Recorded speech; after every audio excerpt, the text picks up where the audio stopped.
Hello everybody, welcome back to lesson 9. We're going to be going over statistics. All right, the formula for mean or average is the sum over the amount. Let's look at this case where we have 1, 8, 9, 2, and 10. The average here is the sum of all the amounts. So 1 plus 8 plus 9 plus 2 plus 10 is 30 over the amount. Well, there's 5 different numbers, so 30 over 5, which is 6. The formula for range is highest minus lowest. In this case, it would be 10 minus 1, which is 9. What does the median indicate? This is the middle data set, or data value. So if we take the highest and the lowest, and we get rid of them, and then we take the highest and the lowest and we get rid of them, this is our middle, the 8. What does the standard deviation indicate? How spread out the data is. And what are the steps to finding the statistics of a list in a calculator? I'm going to walk you through it. This is for the TI-84 calculator. So first you hit Stat, then you hit Edit, then you fill in the data into L1. Then once you do that, you hit Stat again. Then you go to Calc. Then you hit one variable stat. Then you hit Enter 3 times. And you get your data. This gives you the mean, the standard deviation, the quartiles, and the median. What does the frequency mean in a set of data? The frequency is how many times something occurs. I'll give you an example.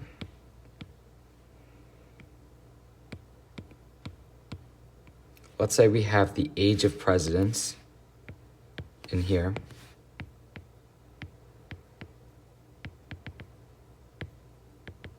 And let's say this data set is our frequency. Let's say 1, 64, 2, 79, 9, 68, and 7, 65. This means that one president was 64 years old, 2 presidents were 79 years old, 9 presidents were 68 years old, and 7 presidents were 65 years old. So the frequency represents the amount of times something occurs. What is the population? What is a population? That is the totality of items under examination. What is a sample? A sample is what you gather to make inferences about the population. I'll give you an example. Let's say you're trying to find the average weight of all clams in the sea. That would be the population, all of the clams. And let's say to try to find that amount, you can't gather all of the clams. That would be nearly impossible. So you gather, let's say, 25 clams to see what the average is for that group. And then you could make an inference. You could say that with some % confidence that the weight of the population is around what you found. So the 25 clams that you found would be the sample. And what is the largest population that a study could be generalized to? It is the population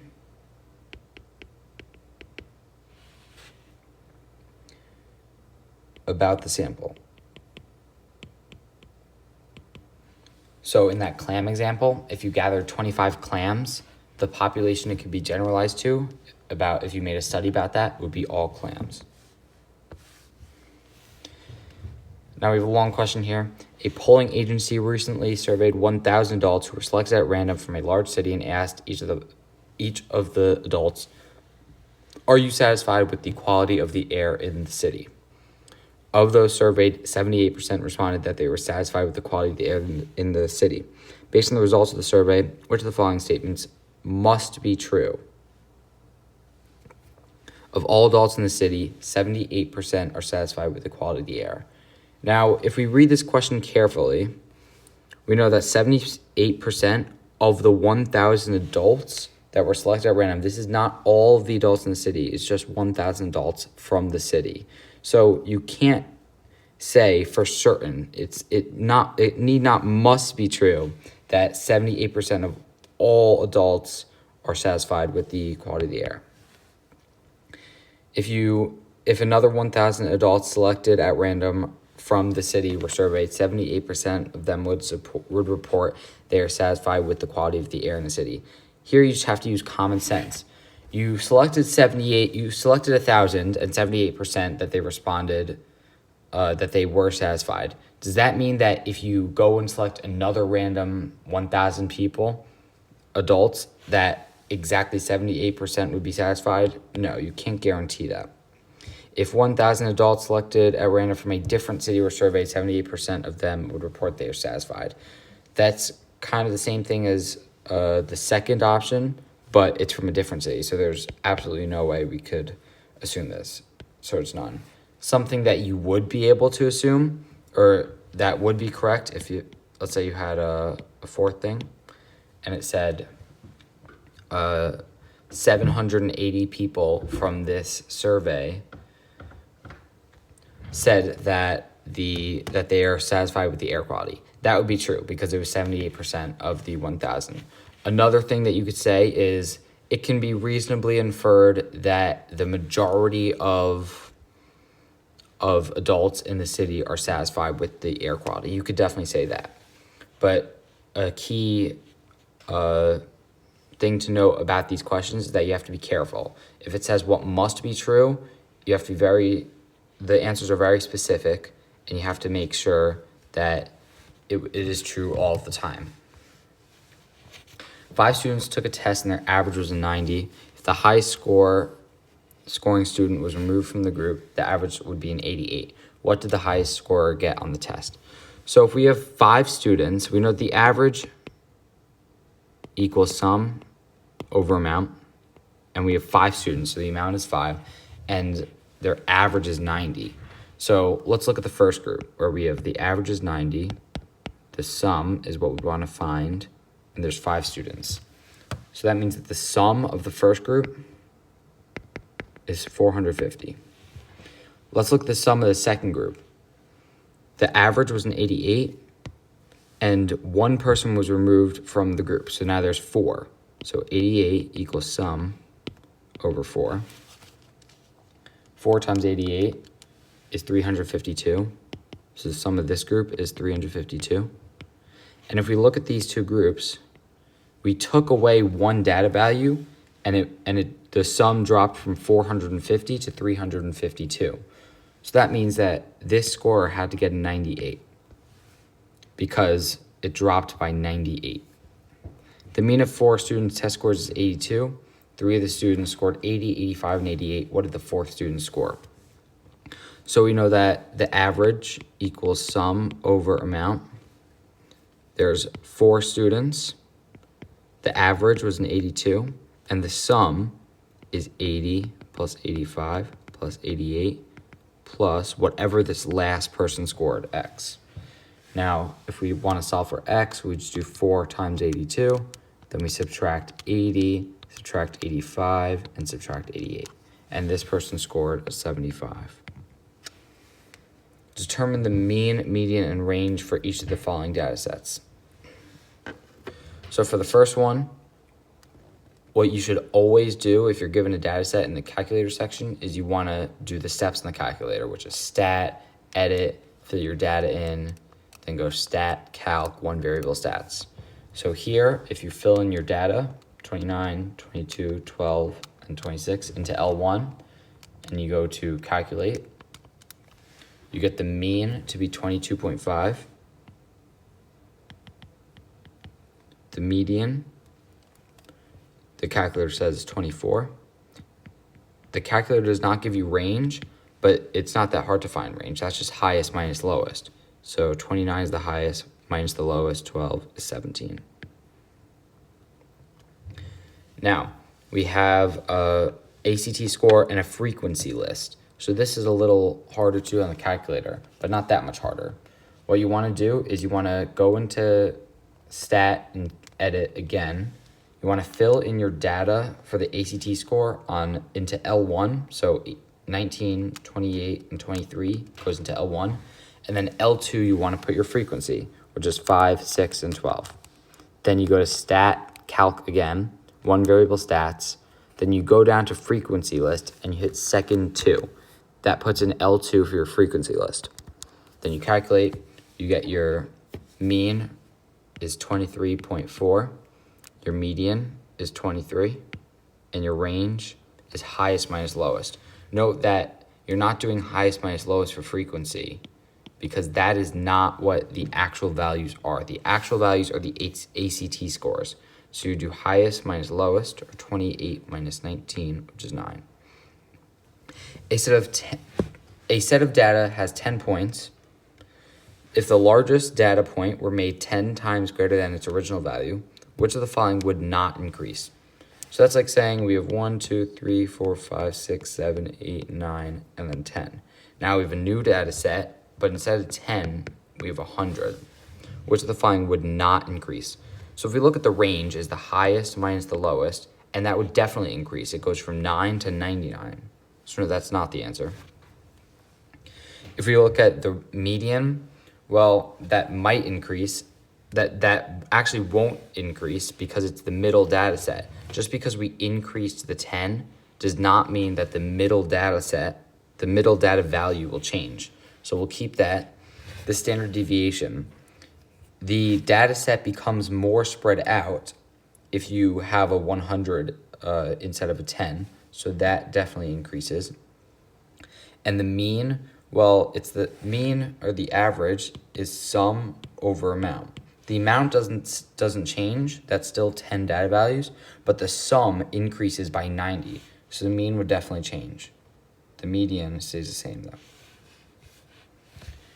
A study was done on the weight of different types of fish in a pond. A random sample of fish were caught and marked in order to ensure that none of them were weighed more than once. The sample contained 150 largemouth bass, of which 30% weighed more than 2 pounds. Which of the following conclusions is best supported by the data? The majority of all fish in the pond weigh less than 2 pounds. Well, you can't make any conclusions about all fish in the pond. We just looked at largemouth bass. So that definitely cannot be the answer. Same thing for answer choice B. Same thing for answer choice C. Answer choice D, however, is a good inference that we can make. Approximately 30% of all largemouth bass in the pond weigh more than 2 pounds. A key thing that it said here is approximately. You gathered a sample, and a sample is not the same thing as a population. Just because the sample indicated that 30% weighed more than 2 pounds doesn't mean that all of the largemouth bass weighed more than 30 pounds. That does not mean that 30% of all largemouth bass weighed more than 2 pounds, but you can estimate. In order to determine if treatment X is successful in improving eyesight, a research study was conducted from a large population of people with poor eyesight. 300 participants were selected at random. So these 300 participants are our sample. Half of them received treatment X, the other half did not. The data showed that participants who received treatment X had significantly improved eyesight as compared to those who did not receive treatment X. What is an appropriate conclusion? Treatment X is likely to improve the eyesight of people who have poor eyesight. That is a good conclusion. It's not too extreme where it's saying treatment X will definitely improve eyesight. So we could keep that. B, treatment X improves eyesight better than all other available treatments. Well, first, that's a very extreme conclusion. I don't think it's nearly possible for you to make that. And second, in the study, it was not compared to any other treatments, so you can't make this conclusion at all. C, treatment X will improve the eyesight of anyone who takes it. That is a very extreme conclusion, so it's already hinting at being wrong, and there's no way that you can guarantee it will improve the eyesight of anyone who takes it, so that's wrong. Treatment X will cause substantial improvement in eyesight. Now, this is a good trap answer, what seems right, but the key word here is will. That means that, or you could infer that means that it will most definitely cause, like there's no doubt about it, that it will cause substantial improvement in eyesight. And you can't guarantee that for everyone. That's similar to answer choice B, so that's wrong. A is perfect because it's not too extreme and it's a good conclusion.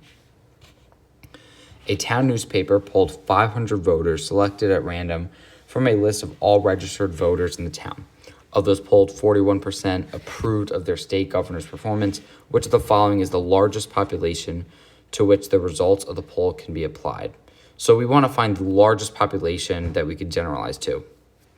And we picked, our sample here is 500 voters from a list of all registered voters in the town. So our sample is the 500 voters, and we could generalize to the population of that sample, which is the list of all registered voters in the town, which is answer choice D.